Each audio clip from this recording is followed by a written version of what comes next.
Hello everyone. Today I am going to talk about Autism Spectrum Disorder. Autism Spectrum Disorder, also known as ASD, is a neurodevelopmental disorder. And before I get into the details, let me just say that there's tremendous variability among individuals with ASD, and the characteristics I'm going to describe are not universal.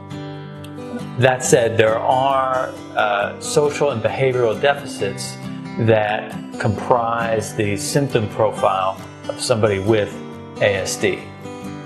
The diagnostic criteria for ASD include 3 social impairments.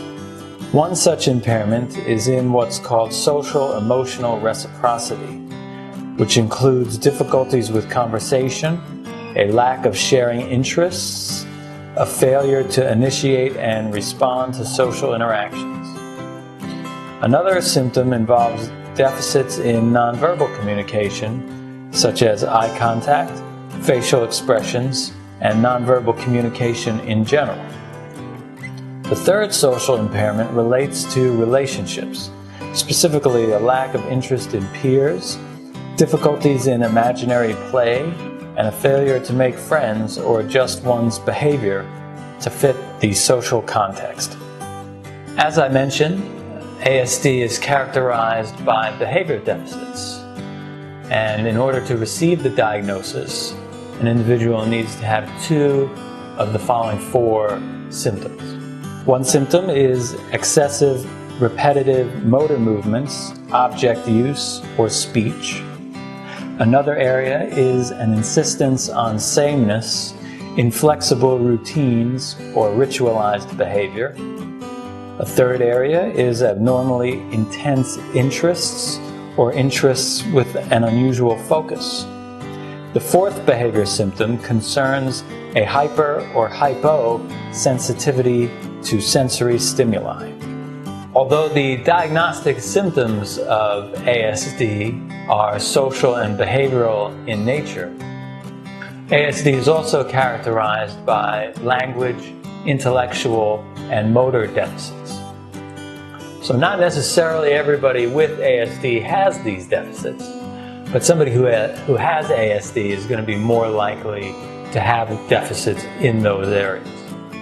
ASD has a genetic basis, and there's also an environmental influence. Research is being conducted now to try to identify what those environmental factors are.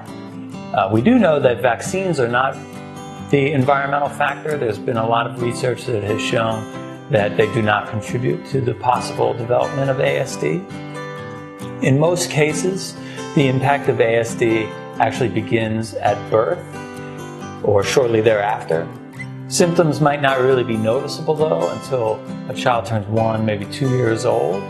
There are instances where an individual may lose skills as symptoms become more apparent. Although ASD is not a degenerative disorder, and an individual typically learns throughout one's life.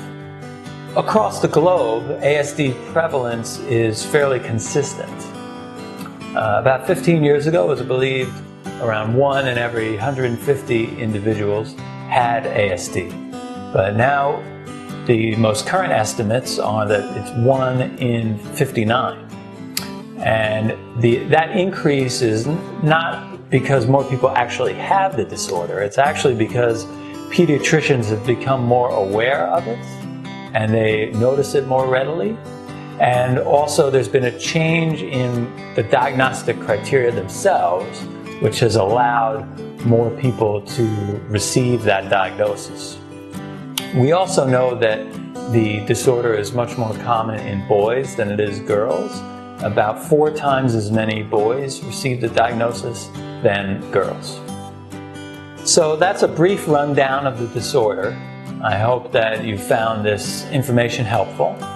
If you would like to find out more information about related topics, please check out some of the other videos that we have on our site.